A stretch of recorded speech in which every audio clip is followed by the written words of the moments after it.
नमस्कार साथियों, मंजिल के मुस्कुराहट चैनल में आप सभी का स्वागत है। हमारी आज की कहानी का नाम है अंतिम संस्कार। सेठ धनीराम के पास अपने नाम के अनुरूप अपार दौलत थी। नकद पैसे और बैंक बैलेंस की तो कोई गिनती ही नहीं थी।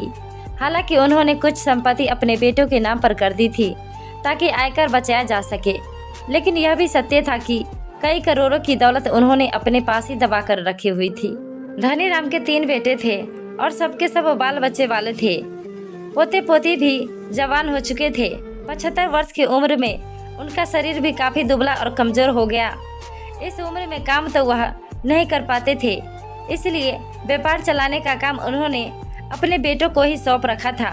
घर पर रहते हुए भी अधिकतर या तो आराम करते या फिर थोड़ा बहुत टहल लेते। हालांकि शरीर बिल्कुल दुर्बल हो गया था, परंतु इस उम्र में भी उनकी आवाज एकदम बुलंद थी। बीमारियों से ग्रस्त हो चुके थे, परंतु आज तक उन्होंने अपनी जायदाद का बंटवारा नहीं किया था। बेटों के कहने पर उनकी पत्नी प्रभा देवी ने कई बार जायदाद का बंटवारा करने के लिए उनसे कहा, लेकिन वह नहीं माने। इसके पीछे भी एक कारण था। उनके तीनों बेटों ने उनका व्यापार संभाल रखा था। यदि वह बंटवारा कर देते तो उनके बेटे साथ मिलजुल कर व्यापार संभालना तो दूर, एक दूसरे का चेहरा तक न देखते। यही सब सोच विचार कर उन्होंने संपत्ति के बंटवारे से संबंधित कोई निर्णय नहीं लिया था। कभी बच्चे बंटवारे की बात कर बैठते तो धनीराम एकदम भड़क पड़ते और करकती आवाज में उन्हें डांट लगा देते। बेटों का मुंह वही बंद हो जाता, लेकिन पीठ पीछे तीनों बेटे अपने पिता को जमकर कोसते। क्या पिताजी मरने के बाद यह सारी धन दौलत अपने साथ लेकर जाएंगे? अपने जीते जी बंटवारा कर देते तो ठीक है, नहीं तो आपस में लड़ाई होना तय है। 2 वर्ष और बीते तो धनीराम ज्यादा बीमार रहने लगे। एक दिन आया जब उन्होंने बिस्तर पकड़ लिया। 6 महीने में न जाने कितनी बार अस्पताल में एडमिट करवाए गए और कितनी बार घर लौटे। आखिरकार एक दिन बीमारियों के चलते वह हमेशा के लिए मौत की नींद सो गए। बेचारी प्रभा देवी पर दुखों का पहाड़ टूट पड़ा। धनीराम की मृत्यु पर उनके सभी बेटे बहुए एकत्रित हुए। वैसे तो 6 महीने से वह भी इसी ताक में थे कि कब उनके पिता का काम तमाम हो और कब संपत्ति के बंटवारे की बात की जाए। रात के 8 बजे जब उन्होंने अंतिम सांस ली तो उस समय उनकी पत्नी प्रभा देवी उनके साथ थी। रात्रि के ही समय उनके मृत शरीर को घर लेकर आया गया।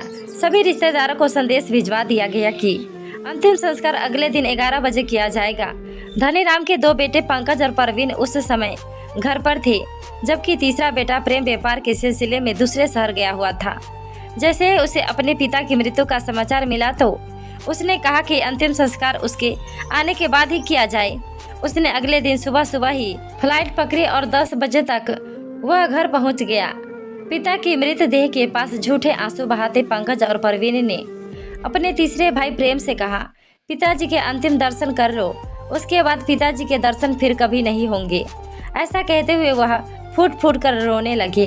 तभी प्रेम अपने पिता के मृत शरीर पर एक नज़र डालते हुए बोला, भैया दर्शन तो हो चुके हैं, अब जरा अपनी संपत्ति के कागज भी देख लिया जाए। अरे प्रेम, पहले दाह संस्कार कर लेते हैं, उसके पश्चात आराम से बैठकर सारा बंटवारा करेंगे।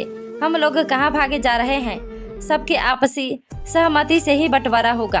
पंकज ने कहा तो परवीन ने भी इस बात में सहमति जताई, जबकि प्रेम सहमत नहीं हुआ।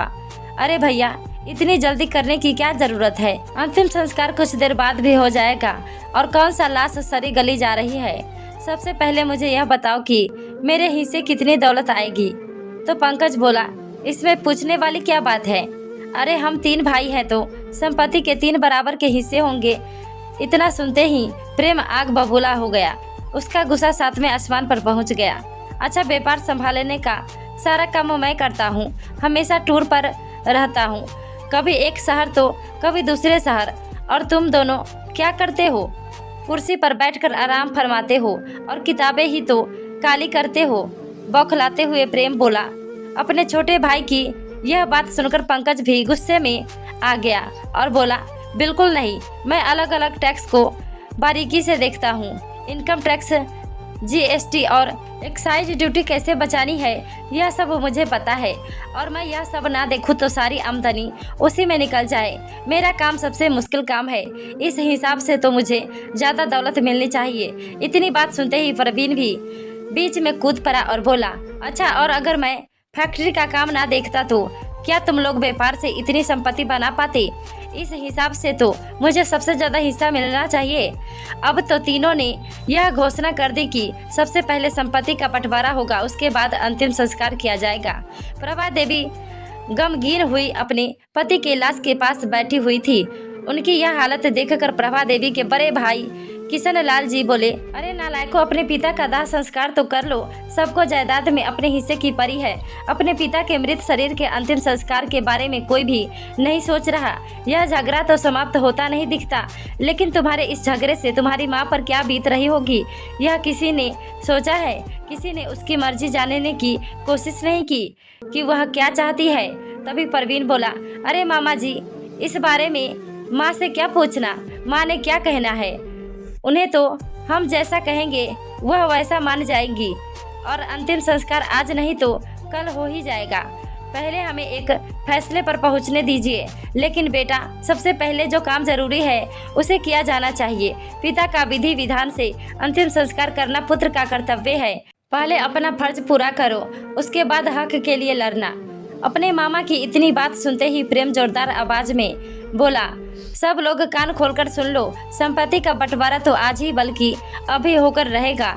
एक बार अंतिम संस्कार कर दिया तो फिर किसी के दिमाग का क्या मालूम कहाँ फिर जाए। मुझे तो अपने हिसाब से संपत्ति का बंटवारा चाहिए और वह बंटवारा मैं ही करूँगा। प्रेम की बातें सुनकर घर में जैसे हंगामा सा खड़ा हो गया। इस दौरान प्रभा देवी उठकर अपने कमरे में चली गई और अपने भाई को अंदर बुलाकर उनसे कुछ बात करने लगी। इधर बात इतनी बढ़ गई कि अब तो तीनों बेटे आपस में लड़ मरने तक को तैयार हो गए। तीनों भाइयों ने अपने अपने वकीलों को बुलाया और स्वर्गीय धनीराम जी का घर साक्षात दंगल का मैदान बन गया। इस दौरान किसी को नहीं पता था कि उनकी माँ कहाँ है, किस हालत में है और वो क्या चाहती है। इधर अर्थी को शमशान ले जाने में देर होते देख वही एकत्रित हुए उनके कुछ रिश्तेदार चिंता में पड़ गए। लेकिन बेटे और बहुएं अभी तक आपस में उलझे हुए थे। बंटवारे की समस्या का कोई समाधान नहीं निकल रहा था। देखते ही देखते शाम हो गई। तभी एक गाड़ी उनके घर के बाहर आकर रुकी और कुछ लोग धनीराम जी की डेड बॉडी को उठाकर ले जाने लगे। यह देखकर सब लोग हैरान रह गए। अरे अरे, कौन है आप लोग और यह कहाँ ले जा रहे हैं पिताजी के मृत शरीर को? प्रेम बोला तो उसी समय किशन लाल जी अपनी बहन के कमरे से बाहर आए और बोले, खबरदार, कोई इन्हें नहीं रोकेगा। यह सरकारी अस्पताल के कर्मचारी है, इन्हें तुम्हारी माँ ने बुलाया है। यह सुनकर तीनों भाई अपने मामा की और हैरानी से देखने लगे तो किशन लाल जी बोले, इसमें है इतनी हैरानी वाली क्या बात है? तुम लोगों ने अपना फर्ज नहीं समझा तो तुम्हारी माँ ने अपने पति के मृत शरीर को अस्पताल को दान में देने का फैसला कर दिया है, क्योंकि वह नहीं चाहती कि तुम जैसी नालायक औलाद के हाथों यह अंतिम संस्कार हो। और तो और, जिस धन दौलत के लिए तुम लोगों ने अपनी सारी लाज शर्म बेच खाई, उस दौलत का फैसला भी तुम्हारी माँ कर चुकी है। इतना सुनते ही तीनों बेटों के पैरों तले जमीन खिसक गई। तीनों अपनी पत्नियों के साथ तुरंत दौड़े दौड़े अपनी माँ के कमरे में आए। माँ, हमसे पूछे बिना अपने पिताजी के मृत शरीर को अस्पताल में दान देने का फैसला कैसे कर लिया? पंकज ने गुस्से से कहा तो प्रेम भी आग बबूला होते हुए बोला, और सारे धन दौलत के बारे में भी आपने ही फैसला ले लिया? हमें भी तो बताइए, आखिर करना क्या चाहती हैं आप? बेटे बोलते जा रहे थे, जबकि उनकी माँ बिना पलक झपकाए छत की ओर निहारती जा रही थी। तभी बड़े बेटे पंकज को कुछ शक हुआ। माँ को हैरानी से देखता हुआ जैसे ही वह अपनी माँ के नज़दीक गया और उन्हें हिलाया तो उसी समय उनकी गर्दन एक तरफ लुढ़क गई। प्रभा देवी भी इस क्रूर दुनिया से सदा के लिए रुखसत हो गई। यह देख तीनों बेटे और बहुएं आश्चर्यचकित रह गए। उसी समय पंकज की नज़र माँ के पास रखे एक कागज पर गई, जिस पर प्रभा देवी ने अपने हाथों से कुछ लिखा हुआ था। पंकज ने पत्र पढ़ना आरंभ किया।